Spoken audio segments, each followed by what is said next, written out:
Hi, hello. ഇത് ചരക്ക് കപ്പലാണ്. കൽപ്പേനിയിൽ ഇന്ന് രാവിലെ കൊണ്ടുവന്നിട്ട് ചരക്ക് കപ്പലാണ്. ഇന്ന് സാധനം ഇറക്കിക്കൊണ്ടിരിക്കുക.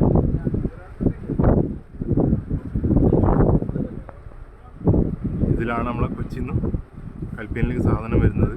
അതിവിടെ അൺലോഡ് ചെയ്യുന്നതാണ് നമ്മൾ കണ്ടുകൊണ്ടിരിക്കുന്നത്. അൺലോഡ് ചെയ്യുന്ന സാധനം ഓരോ വണ്ടിയിൽ കയറ്റുന്നുണ്ട്, ഓരോ വണ്ടി പോകുന്നുണ്ട്. ആ രീതിയിൽ